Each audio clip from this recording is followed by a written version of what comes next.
Welcome back to the channel. Thank you for joining me for another deep and important conversation, one that touches the essence of our inner world and quietly shapes every part of our outer world. Today we are going to talk about emotional stability and why it's not just a trait, but a transformative force. You've heard about intelligence, discipline, and resilience.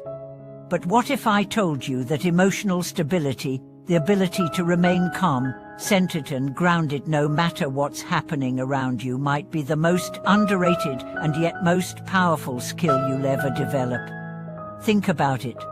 The people you admire the most, the ones you trust, follow, and feel safe around, are usually not the loudest or the flashiest. They're the ones who stay composed in crisis, who don't explode in anger, who don't fall apart in stress, who listen more than they speak, who respond instead of react.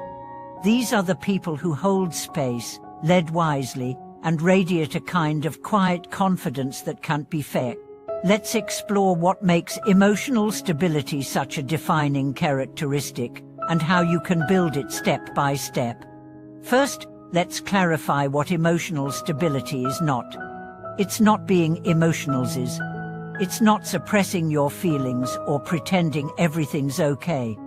It's not being robotic or distant. True emotional stability means you feel everything fully, clearly, deeply, but you are not driven by your feelings. You have emotions, but emotions do not have you. That distinction changes everything. Let's imagine a typical day. You get a message that throws off your mood. A colleague snaps at you. A family member criticizes you. A deal falls through. Traffic makes you late. Every single one of these events could trigger anxiety, anger, guilt, or fear. Now imagine two versions of yourself. Version A reacts instantly with frustration, blame, panic, overthinking. Version B pauses, breathes, reflects, and then responds with clarity, maturity, and calm. Both versions experience the same triggers, but only one of them protects your energy. Only one of them elevates your relationships. Only one of them creates long-term peace. That's emotional stability. Let's go deeper. Emotionally stable people are not born, they are built. And they're built through discipline, self-awareness, and deliberate rewiring of how they interpret life. You see, it's not the situation that causes your emotional chaos. It's the story you attach to it. I got rejected, that means I'm worthless. She ignored me, she must hate me. I failed, that means I'll never succeed. These are stories, not facts. Emotionally stable people interrupt those stories. They ask, what else could this mean? Is my reaction rooted in now or in old wounds? Can I respond in a way that aligns with who I want to become? This is not about denial. It's about evolution. The ability to pause before you pour, to reflect before you erupt, to seek understanding before assuming intent. Let's talk about the cost of emotional instability, because it's higher than most people realize. It damages trust. It breaks relationships. It clouds judgment. It sabotages opportunity.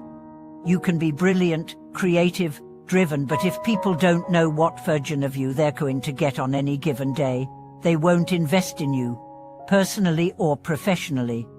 Emotional instability turns minor issues into major problems. It turns miscommunication into conflict. It turns stress into burnout. And it keeps you trapped in survival mode. But here's the good news, every emotional breakdown can become an emotional breakthrough if you're willing to learn from it. Let me tell you a story. A man I once coached had all the credentials, Ivy League education, top-tier job, charisma. But he had a temper. Not physical violence, but verbal volatility. One mistake from a team member, and he'd lash out. One change in plans, and he'd spiral into panic. Despite his talent, people avoided him. He came to me not because he lacked skills, but because he lacked stability. We worked together for months on one core practice, the pause.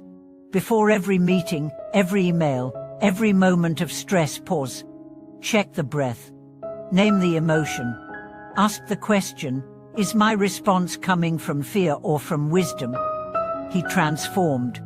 He became someone people wanted to follow, not because he changed his talent, but because he changed his tone. Emotional stability gave him a second chance, and he took it.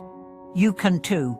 Let's now explore how to build this stability in practical steps. First, develop emotional vocabulary. You can't regulate what you can't name. Start moving beyond "I'm fine" or "I'm angry." Learn to say, "I'm feeling dismissed. I'm feeling anxious because I fear losing control. I'm feeling unappreciated." Naming your emotion gives it form, and once it has form, you can move it. Second, breathe. It sounds simple, but it's everything.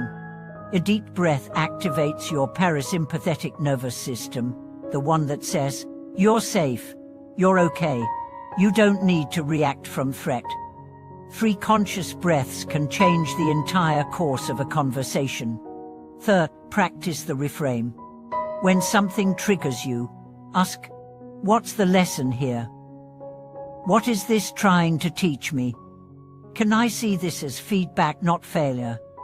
Fourth, surround yourself with calm people. Energy is contagious. Spend time with emotionally reactive people, and you'll pick up their patterns. Spend time with steady, grounded people, and you'll absorb their rhythms. And finally, commit to silence. Not as avoidance, but as mastery. Sometimes the most powerful response is no response. Sometimes silence is not weakness, it's wisdom. Because in silence, you remember your center. In silence, you realign with your values. In silence, you reclaim your power. Let me close with this. Emotional stability is not about being calm all the time. It's about coming home to calm, no matter how many times you leave. It's about learning to trust yourself to handle whatever comes.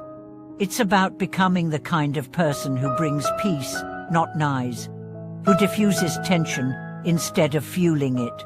Who heals rooms simply by being in them.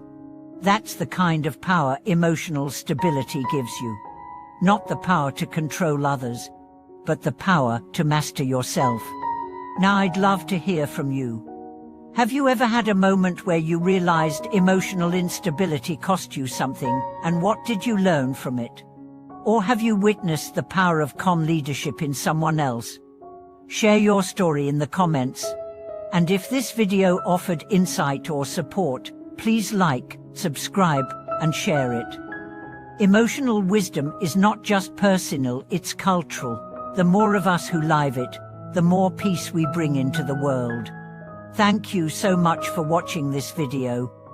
Until next time, breathe deeply, respond wisely, and remember your calm is your superpower.